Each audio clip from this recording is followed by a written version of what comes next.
Hello everyone, I am सिमरन त्यागी और आज हम इस वीडियो में पढ़ने वाले हैं हिरुडिनेरिया जो लीच होता है यानी कि जो उसकी मोर्फोलॉजी एंड रिप्रोडक्शन के बारे में, जो कि हमारी जूलॉजी 5th सेमेस्टर की फर्स्ट बुक का टॉपिक है। तो चलिए शुरू करते हैं।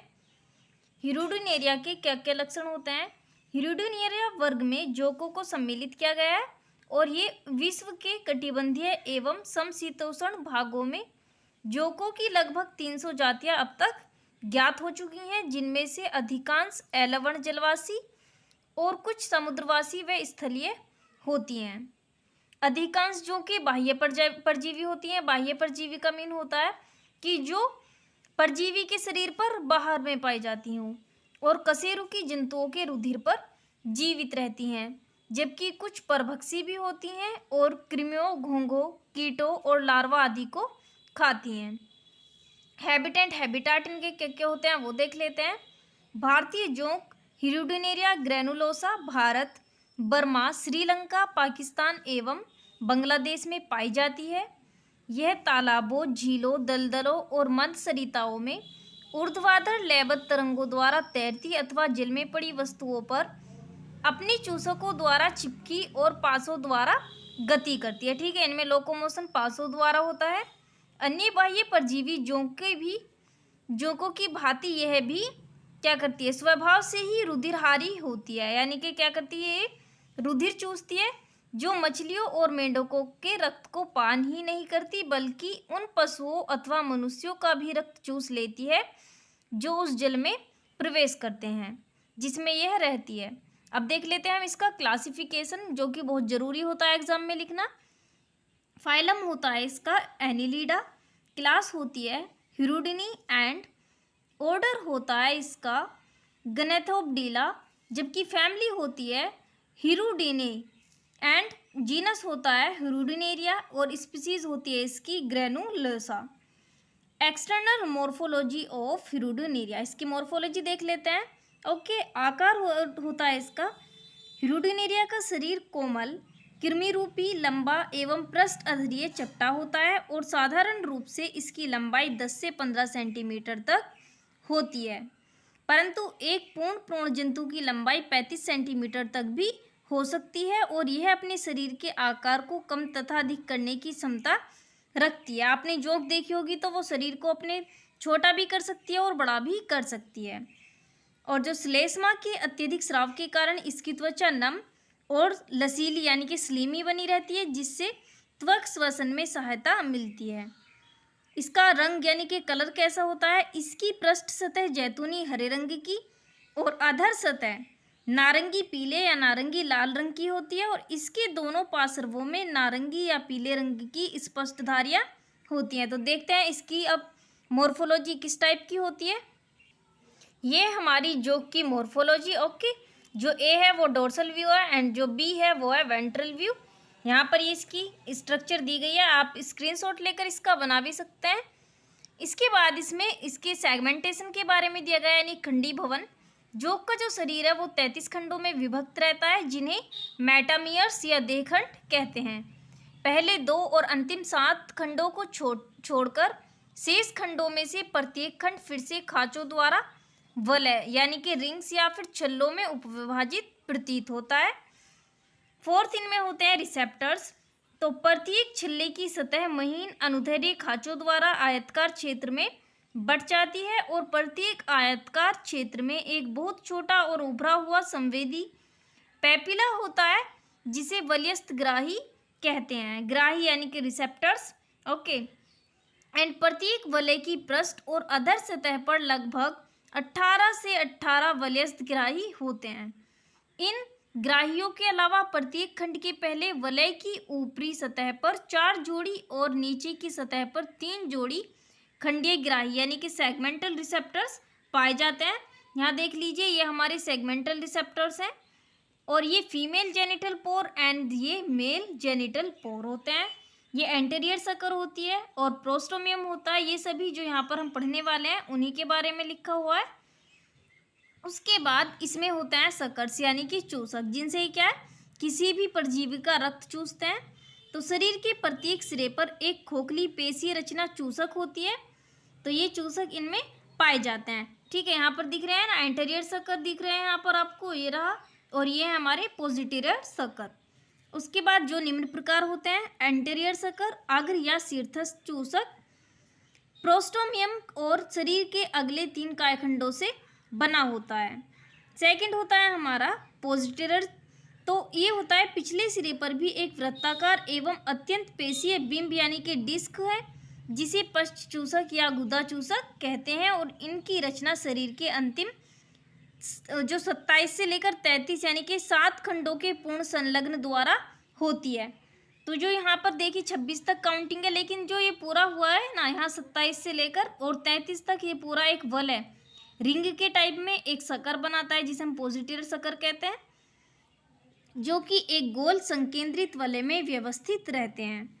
और दोनों चूसकों का कार्य मुख्य रूप से आसंजन और प्रचलन होता है।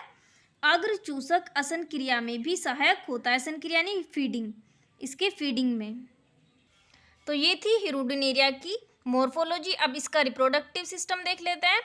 रिप्रोडक्शन सिस्टम इन हिरुडिनेरिया, जोंक जो होती है वो अलैंगिक जनन नहीं करती है, और केंचुओं की भांति ये भी उभयलिंगी होती हैं। उभयलिंगी यानी जोंक में नर और मादा जननांगों का पूर्ण समुच्चय पाया जाता है। एक ही जीव में नर और मादा दोनों पाए जाते हैं।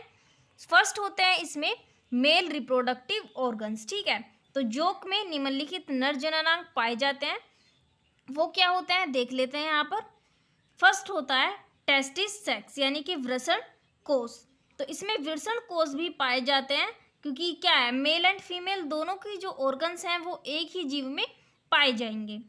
जोंक में प्रायः छोटे व गोलाकार 11 जोड़ी, कभी कभी 12 या 13 जोड़ी वृषण कोष होते हैं, ठीक है, जो 12 से 22वें खंड तक प्रत्येक खंड में अधर तल पर अधर तंत्रिका रज्जु के दोनों ओर एक एक स्थित होते हैं।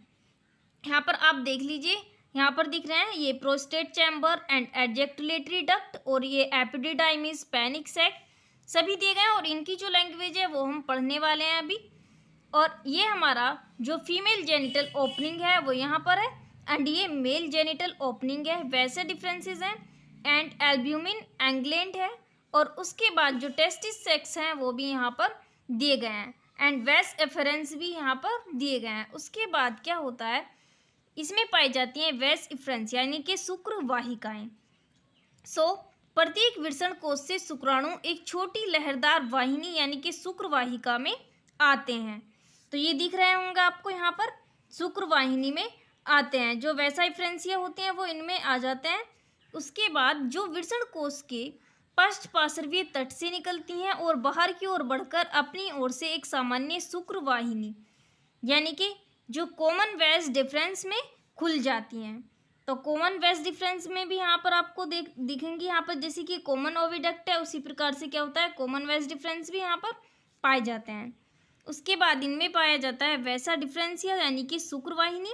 तो प्रत्येक शुक्रवाहिनी एक पतली अनुदैर्ध्य कुंडलित वाहिनी होती है, जो अधर भित्ति पर तंत्रिका रज्जु के समानांतर स्थित रहती है, और 11वें खंड से 22वें खंड में क्या होती है, वो 22वें खंड तक फैली पाई जाती है। इसके बाद एपिडिडाइमिस या फिर अधिवृषण हम बोल सकते हैं, इनमें ये होता है। तो प्रत्येक शुक्रवाहिनी 10वें खंड में पहुंचकर फूल जाती है और एक समवलित पिंड की रचना करती है, जिसे एपिडिडाइमिस या शुक्राशय कहते हैं। एपिडिडाइमिस अभी हमने देखा था, ओके, ये एपिडिडाइमिस होता है।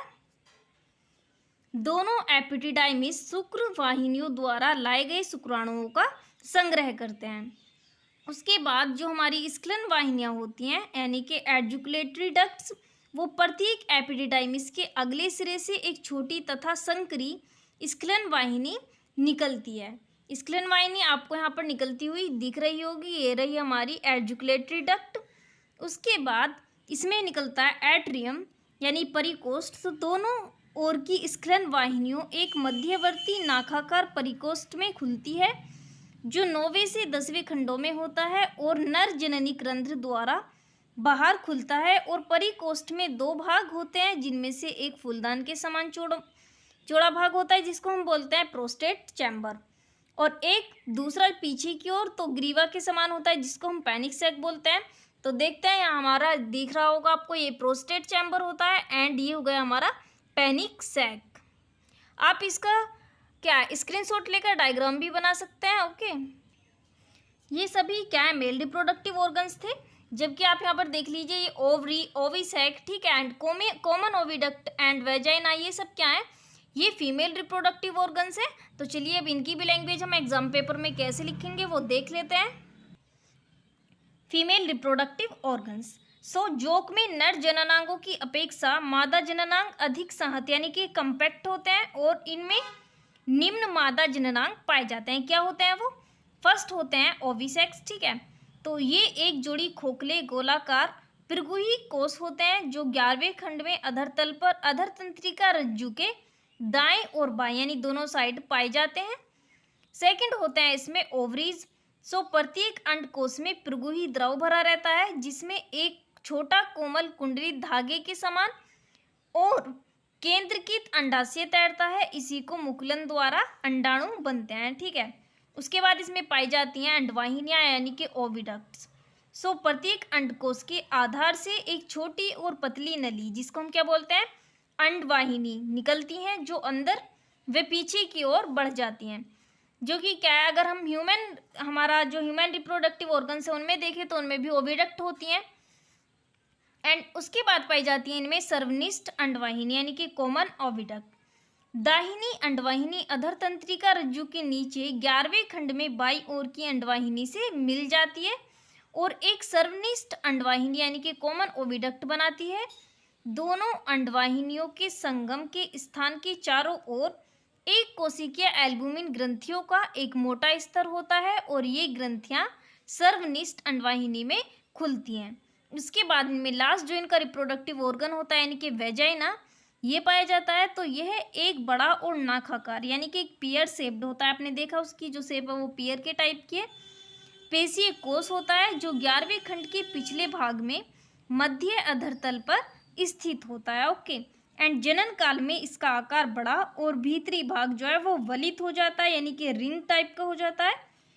उसके बाद फर्टिलाइजेशन इनमें क्या होता है, सो जो निषेचन की प्रक्रिया है वो शुक्राणु के अंडाणु में प्रवेश के द्वारा संपन्न होती है और जिसके फलस्वरूप नए जीव का जन्म होता है। तो ये थे हमारा हिरुडिनेरिया यानी कि लीच का मॉर्फोलॉजी एंड रिप्रोडक्शन।